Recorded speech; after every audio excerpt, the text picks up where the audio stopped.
அழுத்தம் கொடுத்து என்னை யாரும் இணங்க வைக்க முடியாது. இந்த கருத்தில் நான் உறுதியாக இருக்கிறேன். நான் சுதந்திரமாக எடுத்த முடிவு அந்த நிகழ்ச்சியிலே பங்கேற்க முடியாது என்பது, அதை விஜய் அவர்கள் நடத்திய மாநாடு முடிந்த ஒரு சில நாட்களிலேயே அவர்கள் தரப்புக்கு, விகடன் தரப்புக்கு நான் சொல்லிவிட்டேன்.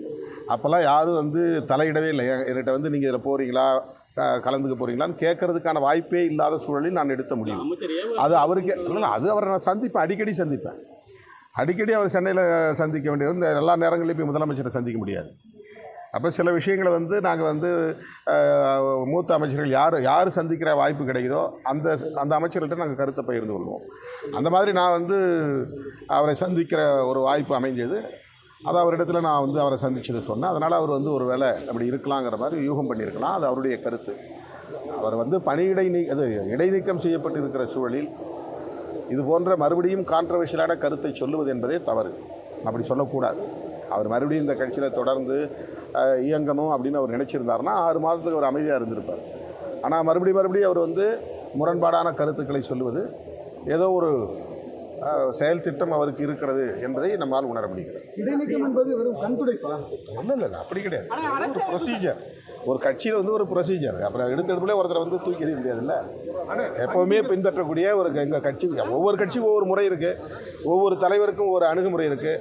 எங்கள் கட்சியில் நாங்கள் தலித் அல்லாதவர்கள் மீது நடவடிக்கை எடுக்கும்போது ரொம்ப நிதானமாக தான் நடவடிக்கை எடுப்போம். கண்டிப்பாக வேல்முருகன் அவர்களுடைய கருத்துக்களை நான் உடன்படுறேன்.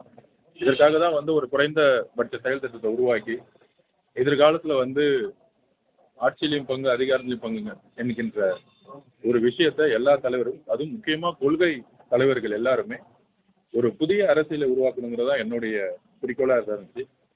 அதை சொன்னதற்காக தான் என்னுடைய ஒரு பனிஷ்மெண்ட்டாகவும் நான் பார்க்குறேன். பட் அந்த கொள்கையை கண்டிப்பாக என்னுடைய பயணத்துல உறுதியா என்னுடைய பிரச்சாரம் மூலம் உருவாக்கும். அதிக ஆர்வமா இருக்கிறதாவும் விரைவில் மாற்றத்தை எதிர்பார்க்கிறதாவும் திருமாவளவனுடைய விமர்சனங்கிறது என்னுடைய ஒரு அட்வைஸாக தான் நான் பார்க்குறேன். நான் அவர்கிட்ட நான் நிறைய விஷயங்கள், அதுவும் கல அரசியல நான் அவர்கிட்ட நிறைய கற்றுருக்கேன். அவர் எனக்கு எப்பயுமே ஒரு ப்ரொஃபஸர், ஒரு ஆசான். அவருடைய எப்பயுமே நான் என்னுடைய லெட்டரில் குறிப்பிட்ட மாதிரி கொள்கை சார்ந்த அரசியல அவரோட எப்பயுமே என்னுடைய பயணம் இருக்கு.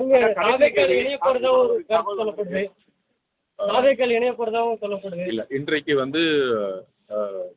எந்த இணைப்பு அப்படிங்கிறதோட என்ன செய்யணுங்கிறது இன்னும் தீவிரமா யோசிச்சுட்டு இருக்கேன். எனக்காக இந்த 2 வருடம் விடுதலை சிறுத்தைகள் தோழர்களுடன் பயணித்த எல்லா தோழமைகளுக்கும், என்னுடைய கூட இருந்த சக தோழர்களுக்கும் என்னுடைய நன்றி. பாத்தீங்கன்னா நீங்க பிஜேபியோட பி டீமா செயல்படுறீங்கன்னு சொல்லிட்டு நிறைய இன்னைக்கு வேல்முருகன் பேசியிருக்காரு, அவரும் பி டீம். அது மாதிரி நிறைய பேர் இருக்காங்க. உங்களுக்கு சாம்சங் தொழிலாளர்களுக்காக போராடினா நீங்க உங்களுக்கு நக்சலைட்னு சொல்லுவாங்க. மழை வேலையத்துல மக்களுக்கு சாப்பாடு கிடைக்கலன்னா உங்களை தங்கின்னு சொல்லுவாங்க. அரசியலுக்கு பிரச்சார களத்துல இருந்து ஒரு முழு நேர அரசியல்வாதியா வரும்பொழுது என் மீது ஏற்படக்கூடிய சந்தேகங்களுக்கு கண்டிப்பா என்னுடைய பயணத்துல தான் பதில் சொல்ல முடியும். அது நம்ம பெரியார் அவர்கள் மீதும் அம்பேத்கர் அவர்கள் மீதும் பல சந்தேகங்கள் எழுப்பும்போது அவருடைய வாழ்க்கை பயணத்துல தான் அதுக்கான பதிலை சொல்ல முடியும்.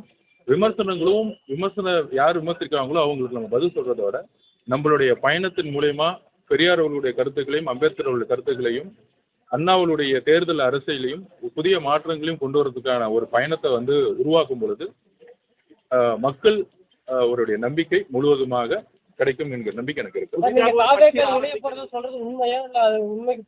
எதிர்கால பயணம்ங்கிறது கூடிய விஷயத்துல பத்திரிகையாளர்களோடு சந்தித்து நான் கண்டிப்பா சொல்லுவேன்.